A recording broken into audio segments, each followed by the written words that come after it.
à l'occasion du 2e anniversaire de la Légion française des combattants, le 30 août 1942, des parcelles de terre recueillies avec ferveur dans tous les villages de France, ainsi que sur les rivages de nos lointaines colonies, sont mêlées en un geste symbolique sur le plateau millénaire de Gergovie.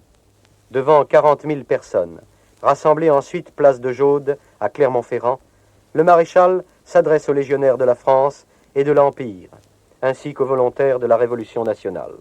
Légionnaires de la France et de l'Empire, volontaires de la Révolution nationale, en ce deuxième anniversaire de la fondation de la Légion, je vous renouvelle le témoignage de ma confiance et de mon affection. Vous avez sur le tertre de Gergovie rassemblé ce matin les terres de nos provinces et de l'Empire.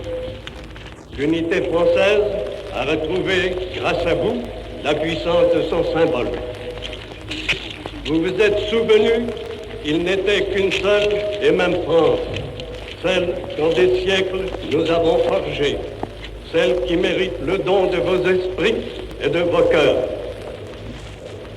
Comme le pays, vous avez vécu des heures difficiles. Comme lui, vous les avez courageusement supportées.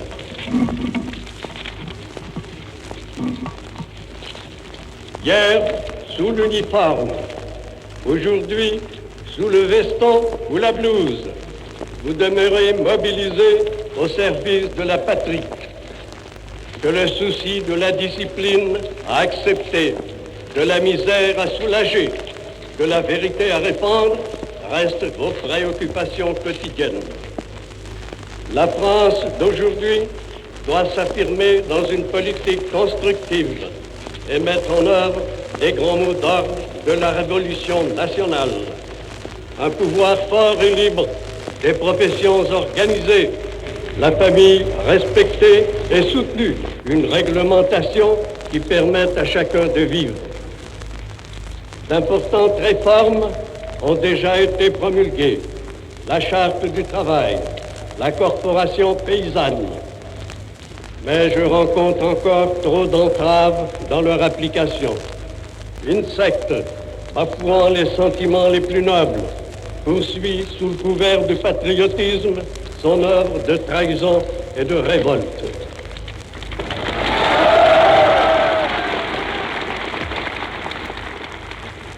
Trop de Français regardent en arrière et croient encore possible un retour vers la facilité et l'ancien régime. Professionnels de l'élection qui ont perdu leurs privilèges, bourgeois d'affaires aveuglés par leur égoïsme, restent avides de retrouver leur hégémonie, administration souvent passive, sinon hostile.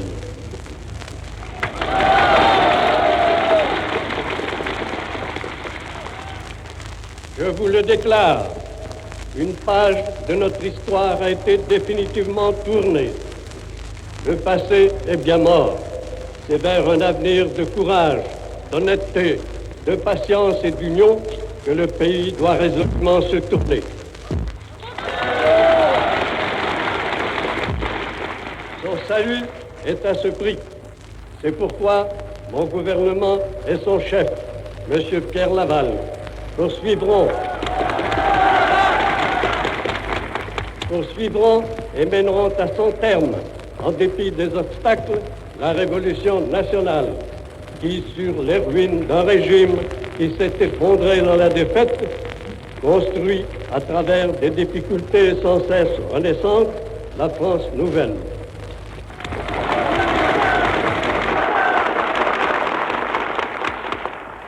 Légionnaires, vous avez été bien souvent les témoins de mon inquiétude et de mes impatiences. Je veux pourtant vous laisser aujourd'hui une parole d'espoir. Peu à peu, je sens germer au plus profond de la nation le grain que mes messages ont semé et que les mauvaises herbes, telles que l'égoïsme, les regrets malsains, l'insouciance, l'esprit de lucre, cherchent à étouffer. Mais des terres mêlées à Gergovie sortira un arbre robuste, dont les rameaux s'élanceront vers le ciel.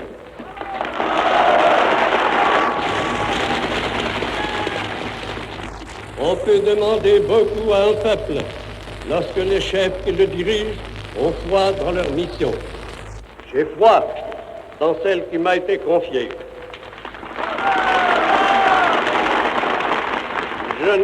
Je n'admets ni le doute, ni les surenchères, ni les murmures, d'où qu'ils viennent.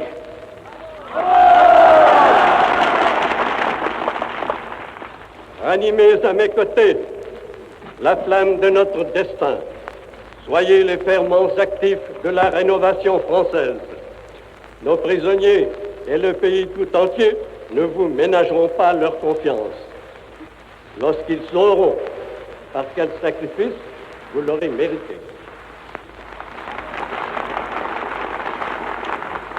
Légionnaires, SOL, mes amis, vous pouvez guider notre effort en accomplissant chaque jour un devoir sacré, celui auquel vous vous êtes engagés, servir. Que ce devoir dirige vos consciences, règle votre existence et domine vos pensées.